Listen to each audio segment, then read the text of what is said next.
Buenas tardes, hermanos, Dios me los bendiga. Vamos a leer la palabra de Dios que está en el libro de Marcos 12, capítulo 12, verso 27.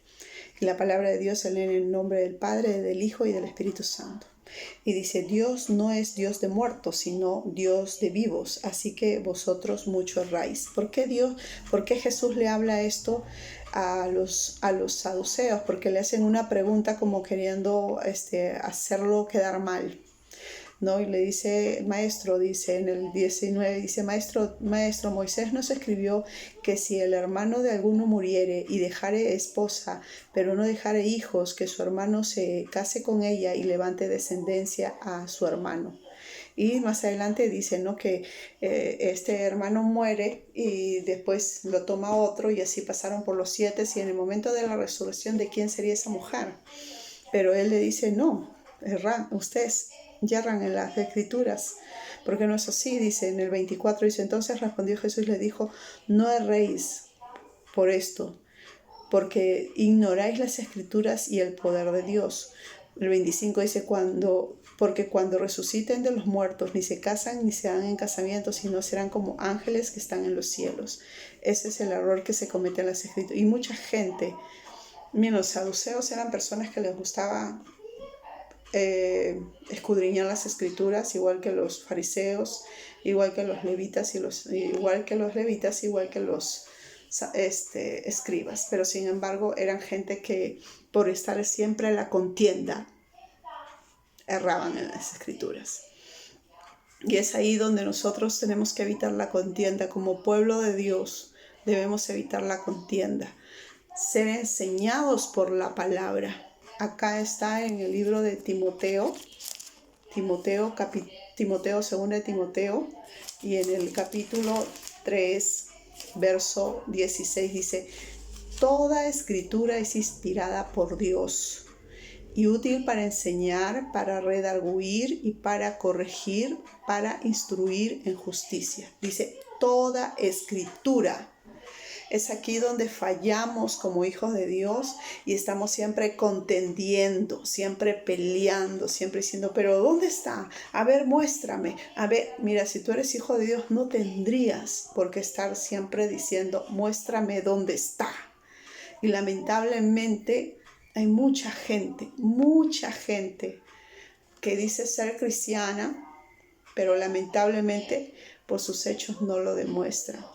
Porque siempre están peleando. Dime, ¿dónde está? ¿No? Sí, está. ¿Está dónde?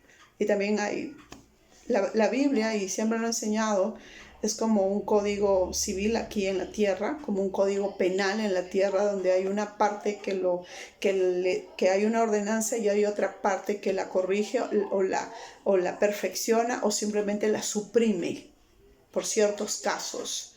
Pero lamentablemente cuando ignoramos las escrituras, cuando no la escudriñamos, cuando no la vemos, es ahí donde pecamos. Y pecamos contra el prójimo, y pecamos contra esta sociedad, y pecamos contra Dios, porque dice que somos imagen y semejanza de Dios. Aún David dijo: yo no me meteré con un ungido de Jehová. Pero lamentablemente conozco a muchos que se meten con los ungidos de Jehová, que siempre critican que porque dijo, porque no lo dijo, porque hizo y porque no lo hizo. Eres un hijo de Dios. Hay gente que me ha escrito. Hay mucha gente que a veces me ha escrito: tú eres una hija de Dios, estás hablando aquello.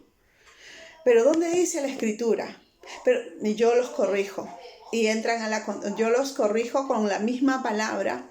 Y después ya no entro en contienda. Porque ahí empieza la contienda. La persona empieza a refutarme, a decirme y a hacer muchas críticas. Y no son ni siquiera para convencer, porque la palabra, miren lo que dice inspirada por Dios, dice útil para enseñar, primero para que te enseñe, te muestre de repente que estás equivocado, para redarguir. La palabra redarguir es la acción de transformar, dice, un argumento contra aquel que lo presenta, o sea, para transformar, ¿no?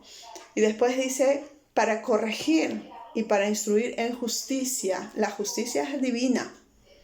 Es ahí donde se cambia todo se cambia, como le digo, se cambia, se suprime, porque la palabra misma se encarga de hacerlo, no mi palabra, sino la misma palabra de Dios.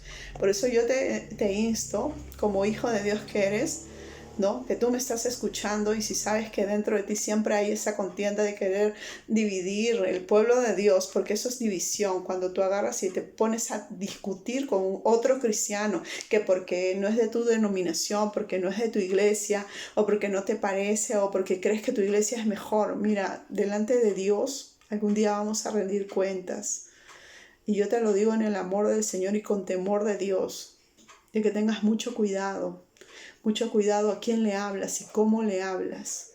Cuando he tratado de hablar muchas veces con mis pastores, he tenido que orar mucho y no caer, y no caer en la arrogancia, ni caer en el como se dice, en el maltrato, sino tratar de demostrar cómo está la palabra y ya no contender, ya la dije, y si no lo entendió, pues no me corresponde a mí hacerlo entender, sino a Dios. ¿Me entiendes? Y los años y el tiempo te demuestra eso. Y he conocido hombres de Dios que en su momento también, ¿sabes qué, Gabriela? ¡Pum! ¡Chao!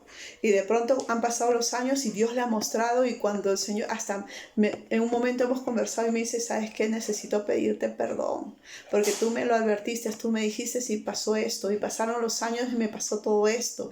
Esa es la de un siervo de Dios. La primera vez que mi pastor me corrigió y me dijo, ¿sabes qué? Ya no quiero verte, no quiero que vengas. Y yo hice eso, pero fueron días de ayuno, y hay gente que lo sabe, que yo decía, por favor, háblenle, por favor, miren lo que pasó y esto. No, porque yo era una niña espiritual. Y bueno, todavía estoy en el proceso. Pero sin embargo, buscaba de Dios y me puse a orar, y fue un año completo donde sí busqué dónde estar, porque mi espíritu necesitaba congregar. Y congregué, pero estuve en ayuno, estuve en oración, y recuerdo que fue un día de 3 días de ayuno, un tiempo de 3 días de ayuno, donde me metí tanto con Dios y dije, tengo que hablar con mi siervo, y Señor, este va a ser mi señal entre tú y yo, que cuando yo vaya y toque la puerta van a estar solos. Él me va a abrir, y ahí mismo va a salir mi pastora y voy a hablar estas palabras. Y fui y las dije. Y justo tocó la puerta y pasó eso. Lo mismo, porque cuando el tiempo de Dios es perfecto, es para restaurar.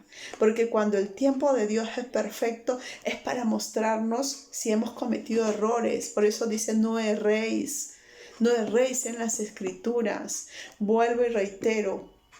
Cuando tú, si eres abogado y me estás escuchando, tú lo debes saber, ¿no? Que cuando mandas un documento, el juez mismo te dice, pero en tal código y en tal esto también, y por aquí, por allá, y te lo vuelve a regresar el documento. Si alguna vez has seguido un proceso judicial, te das cuenta de eso, porque el abogado te lo va a decir, no, mira, que me ha pasado esto, el juez ha apelado a esta ordenanza. ¿Qué vas a hacer?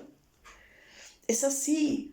Hay órdenes, por eso no erréis en las Escrituras, no erréis, redarguye, que el Señor redarguya tus pensamientos, que lo transforme, y que no sean tus propios pensamientos, sino los pensamientos de Dios en tu vida.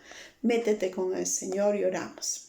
Bendito Padre Celestial, te pido, Señor, que ores en ellos, Señor, en cada uno de tus hijos que te escucha, que quiere aprender de ti, que no quiere seguir sus propios pensamientos ni sus propios cuestionamientos, sino que quiere aprender de ti, tener un espíritu afable, Señor, y un espíritu humilde, humillado delante de ti, Señor, porque tú levantas la cabeza y glorificas a tus hijos, Señor, aquellos que con obediencia de espíritu van a ti.